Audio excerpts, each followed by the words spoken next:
Hello everyone, welcome back to our channel జే కుమారి కేఎన్సి. అందరూ బాగున్నారా friends?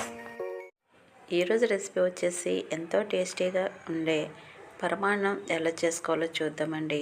Only festivals టైంలోనే కాకుండా మామూలు టైంలో కూడా అప్పుడప్పుడు ఇది చేసుకుని తింటే చాలా బాగుంటుంది. సో మరి వీడియోని అయితే స్కిప్ చేయకుండా లాస్ట్ వరకు చూసి లైక్ ఇవ్వడం అయితే మర్చిపోకండి ఫ్రెండ్స్. మీరు ఇచ్చే ఒక లైక్ నాకు చాలా వాల్యుబుల్ అండి. మరి దీని ప్రాసెస్ చూద్దామా? ఈ రెసిపీ చేసుకోవడానికి ముందుగా ఒక పావు కిలో బియ్యాన్ని తీసుకోవాలి. ఇది పావు కిలో గ్లాసు.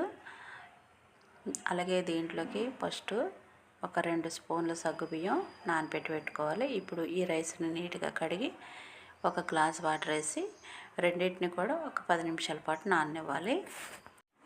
ఇప్పుడు ఒక ½ లీటర్ మిల్క్ తీసుకొని గిన్నెలోకి వేసుకోవాలి. దీంట్లోకి ఒక గ్లాసు వాటర్ వేసుకోవాలి. ఇప్పుడు స్టవ్ ఆన్ చేసుకొని పాలు పెట్టుకుని ఒక పొంగు వచ్చే వరకు వేడవనివ్వాలి. ఇలా ఒక పొంగు వచ్చిన తర్వాత ముందు పెట్టుకున్న రైస్ వేసేసి చక్కగా ఉడికించుకోవాలి.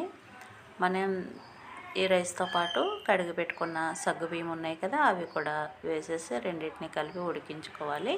ఇవి కాస్త మెత్తగా ఉడికితే టేస్ట్ బాగుంటుంది.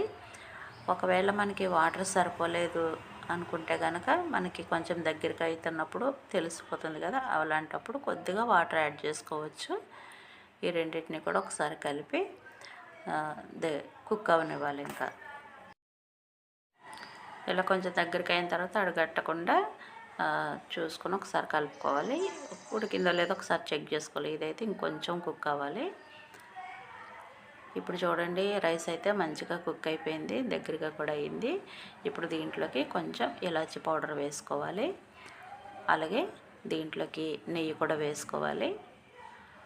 మనం దీంట్లో హడావిడి పడిపోయి అన్ని డ్రై ఫ్రూట్స్ అవన్నీ వేయనవసరం లేదు. ఇలా చాలా టేస్టీగా ఉంటుంది. అవన్నీ వేసుకోకుండానే నెయ్యి ఎక్కువ వేసుకుంటే బాగుంటుంది.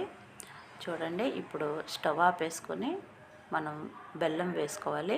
మనం బెల్లం ఎంత వేసుకోవాలంటే మన తీపిని బట్టి వేసుకోవాలి.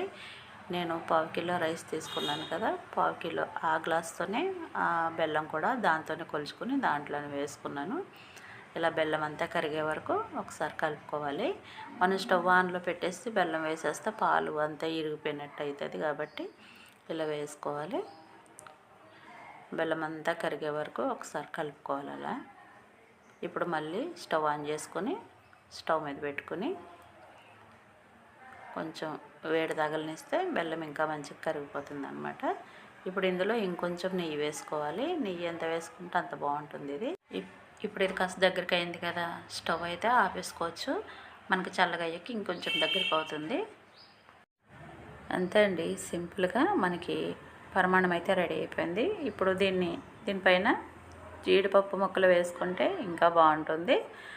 సో మరి ఇంత చాలా తక్కువ ఇంగ్రీడియంట్స్తో ఇంత సింపుల్గా మనం ఈ పరమాన్నం ప్రిపేర్ చేసుకోవచ్చు. చెప్పాను కదండి, ఫెస్టివల్స్ టైంలోనే కాకుండా మామూలు టైంలో కూడా చేసుకుంటే చాలా బాగుంటుంది. సో చాలా తక్కువ ఇంగ్రీడియంట్స్తో మనము ఈ టేస్టీ పరమాన్నాన్ని ప్రిపేర్ చేసుకోవచ్చు అనమాట. సో మరి వీడియో నచ్చితే ప్లీజ్ లైక్ చేయండి ఫ్రెండ్స్, షేర్ చేయండి. అలాగే కొత్తవారు ఎవరైనా చూస్తుంటే ప్లీజ్ మన ఛానల్ని సబ్స్క్రైబ్ చేసుకొని సపోర్ట్ చేయండి ఫ్రెండ్స్. మీరు ఇచ్చే సపోర్ట్ నాకు చాలా అవసరం అండి. సో మరి మరొక వీడియోతో మళ్ళీ కలుసుకుందాం. థ్యాంక్ యూ అండి. Thank you for watching.